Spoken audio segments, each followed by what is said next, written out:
Tom Bower, the legendary royal author, is sharpening his quill for a new edition of his book set to reveal huge secrets inside Prince Harry and Meghan Markle's marriage. Meghan is a consummate survival actress. And you raised this extraordinary beginning of the year when she carved 2025 in the sand. And it's a very, very interesting image that it came out on New Year's Day this year, because the previous weeks had been absolutely turgid and torrid for her. Just 2 days before the world even knew baby Lilibet existed, someone had already snatched up Lilibet.com. The Queen herself hadn't been told her great-granddaughter's name yet, but that website, locked down and ready for business like it was all part of the plan. Tom Bower spent 2 intense years piecing together shocking details like this. He spoke with over 80 people, many too nervous to reveal their names, scared of what might happen if they did. Some stories were so explosive, he couldn't even publish them because of strict British privacy laws. There were whispers about yacht parties, exclusive Soho House circles, and a past that someone worked very hard to wipe clean. What Bower managed to publish turned royal gossip upside down, but the things he couldn't print, those might just expose even more than the world's ready to handle. She had been dubbed Duchess Difficult again. There have been allegations of bullying. Tyrant in high heels. That domain name says everything. Back in June 2021, Harry finally picks up the phone to call the Queen. He says, "We've named her Lilibet, Gran," using the Queen's private nickname, the same name Prince Philip had called her for nearly 70 years. Can you imagine the shock? The Queen wasn't upset about the name itself, she was upset about how it all went down. Harry hadn't asked for permission, he just announced it to the world. Meghan herself. And Meghan herself. In the months before she met Harry, was setting up paparazzi pictures. And honestly, now this is the paparazzi, literally the devil in her. She begged the paparazzi to photograph her, and they wouldn't. And when they did, she says, "Oh, I don't want to have her." And that ridiculous story about how they first met, the whole thing was a tissue of inaccuracies, to be polite. Because what do you make of that? Because as you know, Harry was always very insistent. Then, when the BBC broke the story saying the Queen hadn't given her blessing, Harry's lawyers came out swinging, throwing around legal threats left and right. But here's the wild part. If they really had her permission, all it would have taken was one simple statement from Buckingham Palace to shut everyone up. One line and the drama ends. Instead, the palace went silent, and the legal firestorm just kept growing. But it's not theirs. They need the money, and they need it now more than ever because they've got no other source of income.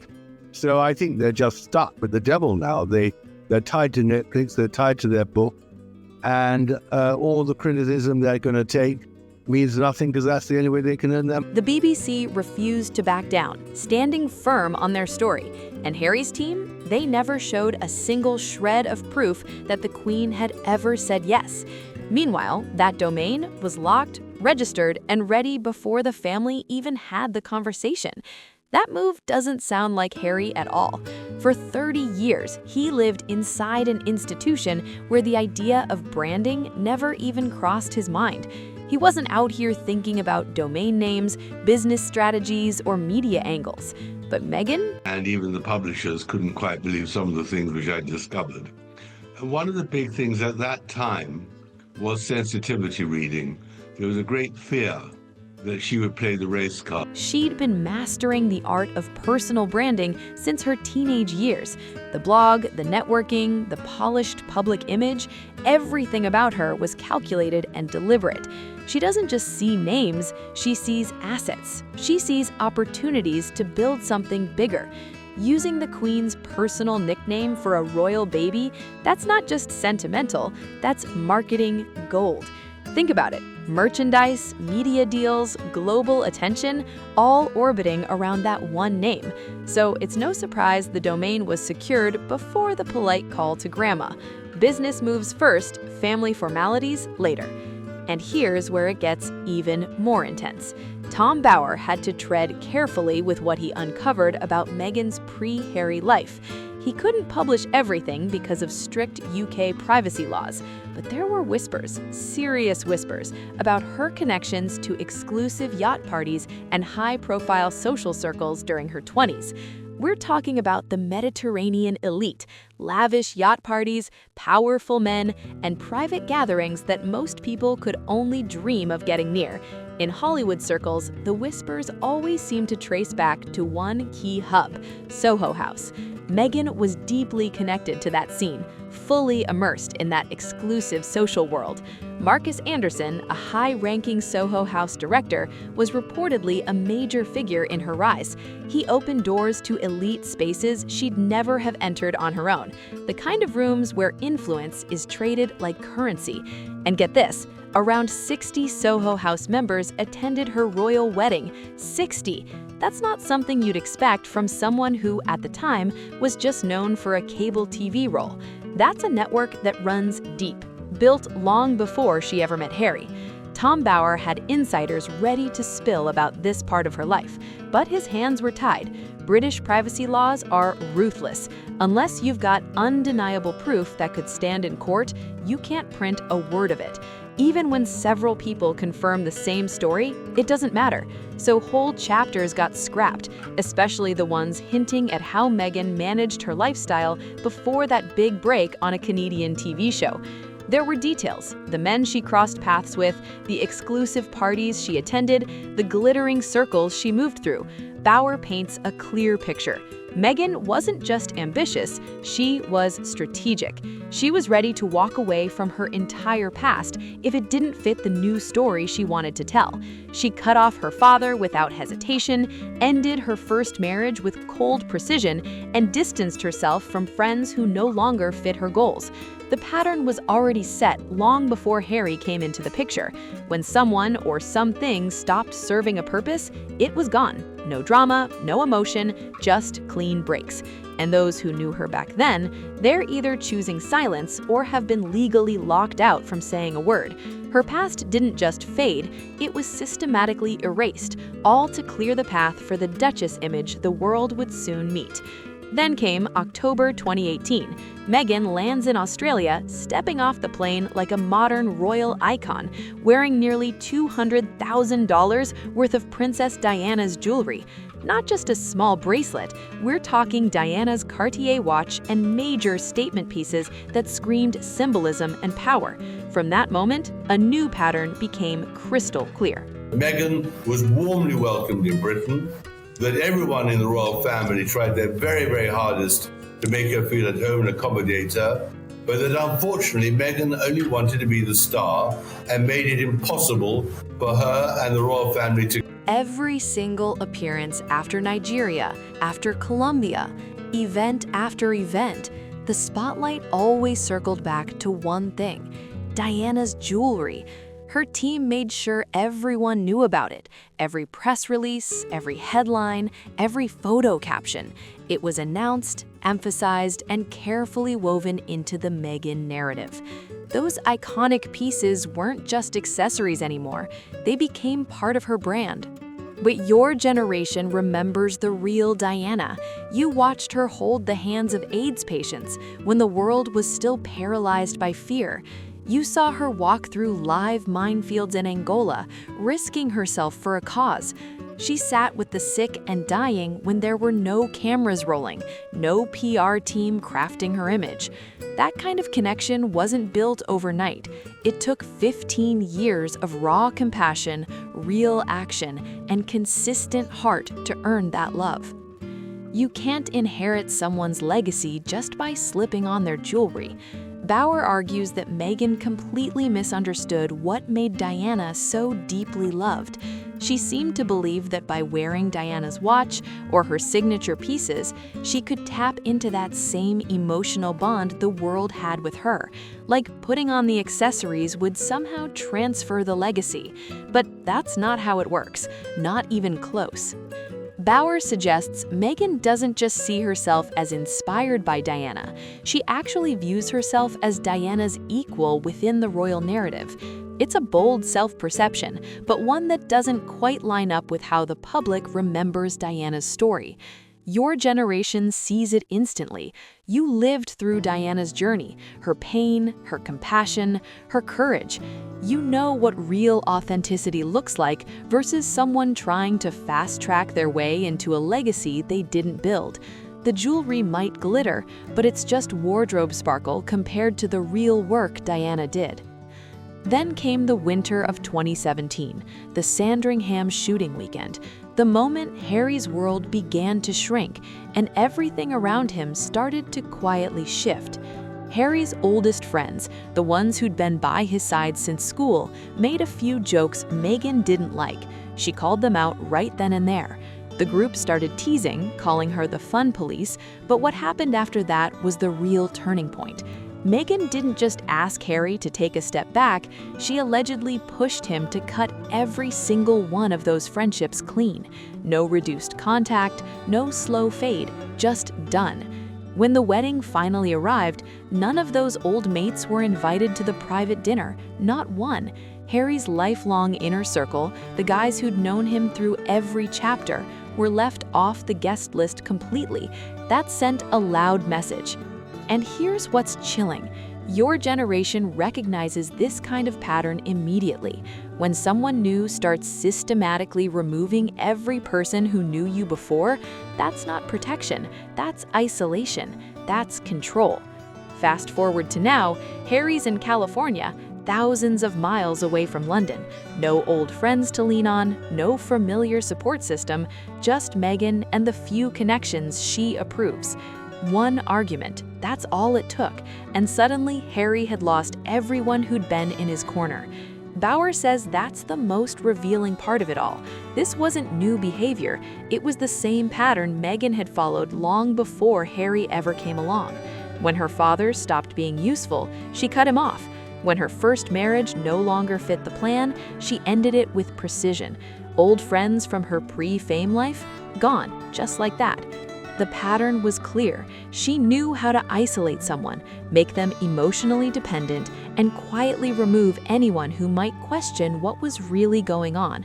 Harry just ended up being the next one caught in the same cycle. Then came March 2021, the Oprah interview. Over 50 million people tuned in as Meghan and Harry shared their side of the royal story. But Bauer didn't just watch, he dissected it like an investigator. He counted 17 separate claims that fell apart under fact-checking. Let's start with the secret backyard wedding. Meghan told Oprah that she and Harry were married 3 days before the public ceremony, just the two of them and the Archbishop exchanging vows in their garden. It sounded romantic, almost cinematic, but there was one big issue. The Archbishop himself later confirmed it never happened. What really took place was just a simple vow rehearsal. The real, legal wedding took place at St. George's Chapel, period. But Meghan's version flipped the script completely, turning the grand wedding the world watched into what sounded like staged theater. She made it seem like the official royal ceremony was just for show, that the real marriage had already happened in secret, except it hadn't. Then there was how she described those sensitive conversations about Archie. The way she told it, her wording linked separate discussions together, creating a powerful emotional impression about when things were said and who said them. Bauer dug into the details and found that the timelines simply didn't add up. The conversations weren't connected the way Meghan implied.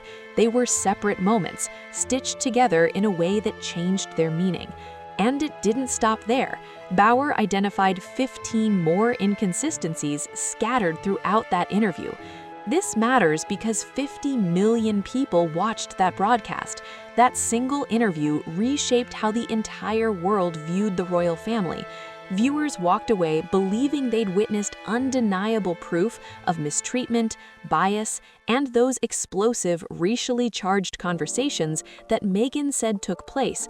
But the facts, according to Bauer, tell a very different story. And for Harry, who absolutely knew his family are not racist, to say nothing, and you could actually see he was uncomfortable with the accusations being made by his wife, and yet he chose to say nothing for months, if not a year, during which the family were raked over the coals for being racist. I think that was absolutely unforgivable.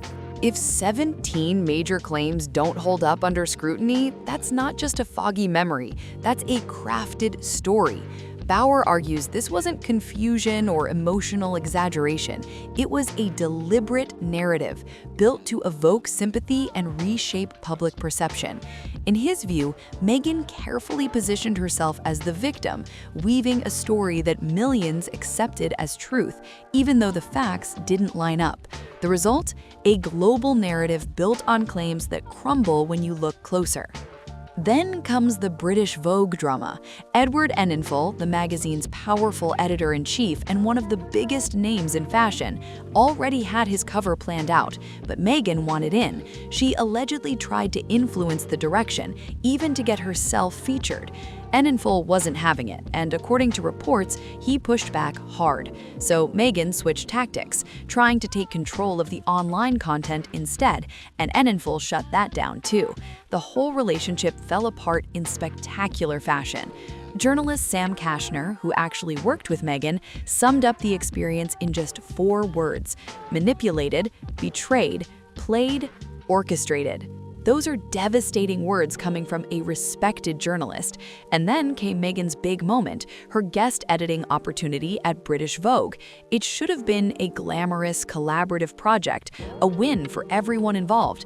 But insiders say Meghan didn't act like a guest editor. She acted like she was running the entire magazine. She reportedly took over every decision, directing content as if she were the editor-in-chief herself. Behind the scenes, the actual Vogue staff was furious. Quietly, of course, because no one could say a word publicly, but privately, it was described as chaos, a total nightmare to manage. When it was all said and done, Edward Enninful made a telling remark: "I feel like I've done it and wouldn't necessarily repeat myself." In industry terms, that's as close as you can get to saying never again. For a man who works with A-listers daily, people known for being demanding, to basically hint he'd never collaborate with Meghan again says it all. With her, it's total control or nothing. And when she doesn't get that control, bridges don't just burn, they explode. Some A-list stars don't even return Meghan and Harry's calls anymore. And it's not because of scandal, it's because of strategy. These people play the global game, where every relationship, every alliance matters. Many of them have deep ties with the royal family, connections that open doors to state dinners, elite charity circles, and prestigious patronages that elevate their brands. Being seen as too close to Meghan and Harry? That's risky business. No one wants to jeopardize royal access for two people living in Montecito. Take last year, Meghan skipped Kevin Costner's high-profile charity event, reportedly because she was busy promoting her Netflix projects and didn't want to look cheap. But this year, she showed up. Bauer reads that as a move driven by relevance, not generosity. The Netflix shows fizzled, Spotify fell apart, and the Hollywood gates that were supposed to swing open for the Sussexes, many stayed firmly shut. What was meant to be their greatest advantage, those royal titles, has started to feel more like a burden. And according to Bauer, the parts he couldn't publish are the most explosive of all. He's hinted that there are stories from Meghan's past so incendiary, so potentially damaging, that printing them would have caused an absolute firestorm. British privacy laws are no joke. Publish the wrong detail and you're finished in court. That's why everything in Bauer's book had to pass legal scrutiny line by line. Every claim was sourced, every date checked, every timeline verified before it ever hit the printer. But here's the thing, there's reportedly another book's worth of material sitting in Bauer's private research files. These are stories from insiders who only spoke off the record, people with first-hand knowledge of Meghan's life before Harry. They described the yacht rumors, the exclusive Soho House connections, and the lifestyle that came long before her breakout on that Canadian cable show. Bauer had the sources, but not the legal protection to print what they said without facing total destruction in court. He's hinted that the distance between Meghan's public image and what his research uncovered is far wider than anyone realizes. And now, in March, Revenge 2 is set to reveal the pieces he couldn't publish the first time, from the domain registered before the Queen was even told, to the past that's been wiped clean, to those whispered yacht parties no one can officially mention, and the friends who quietly disappeared. The next chapter promises to expose everything that's been hiding in plain sight. 17 lies in one interview? That's not coincidence, that's calculation. Professional relationships burned, Hollywood quietly keeping its distance. It's a pattern of someone who plans every move like a chess master while selling it as raw authenticity. Someone who isolates their partner until they've got no one left to call. Someone who bends facts just enough to turn every headline into a sympathy story.